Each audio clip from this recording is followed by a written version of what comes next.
28 août dernier a ressuscité l'espoir, a rallumé la flamme et a permis aux Congolais, aussi bien de la diaspora que ceux du pays, que leur espoir ne s'effondrait pas et que la résistance n'était pas morte, que l'action était toujours là. Et ça, je pense que nous ne pouvons pas laisser comme ça. Ça doit désormais être suivi des actes politiques forts. Et c'est ce que nous allons essayer de faire ensemble pour créer les deux forces. Vous pouvez reprendre votre idée du Parlement révolutionnaire? Oui, ça dit ce que nous allons faire. En son temps, en 2013, on avait déjà lancé un gouvernement de transition.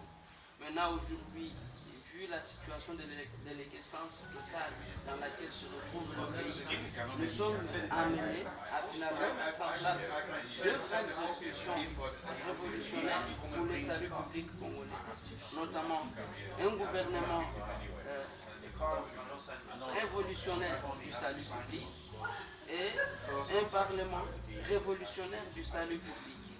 Vu que M. Kabila il est en train de mener le pays dans le désordre, nous qui sommes les enfants du pays, les soucieux du pays, nous sommes obligés, nous, de créer un désordre structuré pour restaurer l'ordre.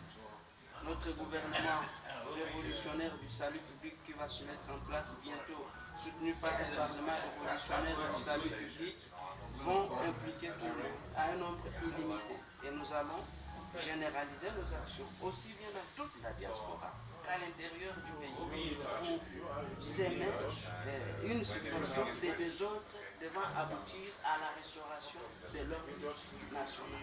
Avant toute chose, je tiens à féliciter et à remercier la CCT pour tout ce qu'elle a accompli depuis qu'elle s'est créée et ses idées de gouvernement de salut public qu'elle a mis en place également. Vous avez posé une question, ça fait depuis plus de 2010 que nous avions déjà sorti le gouvernement de salut public. Et là, comme vous l'avez constaté, nous changeons de braquet. De l'idée à la mise en place, nous avons mûri en tout temps. Il y a eu plusieurs plateformes qui ont créé des gouvernements de salut public jusqu'aux États-Unis. Il y en a eu partout. C'est une idée qui est très riche. Simplement, il fallait la mûrir et l'emmener à expression au moment opportun. Le moment est opportun. Et aujourd'hui, toutes les chancelleries du monde ont été officiellement saisies par recommandé avec accusé de réception. Vous avez vu la panique. Je tiens simplement à rassurer notre communauté.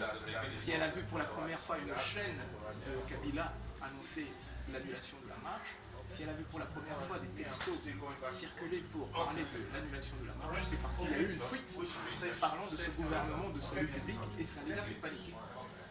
C'est effectivement ce qui devait être solennellement annoncé, non pas à la place du Luxembourg, mais bien devant le Conseil de l'Europe, c'est-à-dire les institutions politiques de l'Europe, c'était la naissance du gouvernement de salut public. D'où il y a eu cette agression pour empêcher la progression de la marche d'arriver et de faire sa déclaration devant les autorités politiques. Parce que vous le savez, le Parlement sont les autorités législatives.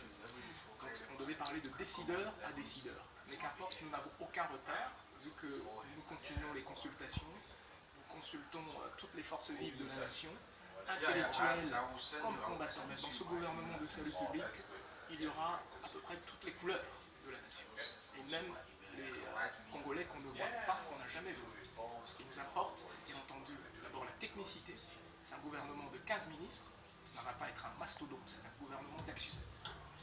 Et ce qui est intéressant également, c'est qu'à qualité égale, c'est bien entendu la personne qui aura milité, qui aura toujours préséance. Je pense que là, nous avons souligné quelques lignes générales de ce que nous allons élaborer ensemble en tant que fils du pays.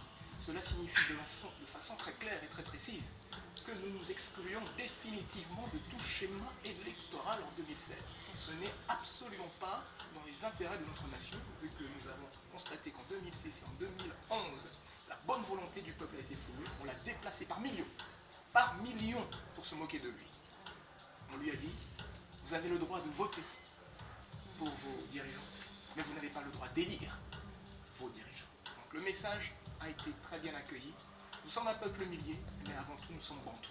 Et nous allons appliquer dorénavant une médication purement bantou, c'est-à-dire l'homme qu'il faut, à la place qu'il faut.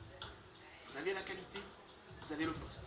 Vous n'avez pas la qualité, vous n'avez pas le poste. Comme on dit chez nous, Ozana Yango, Ozana Yango, Ozani Yango.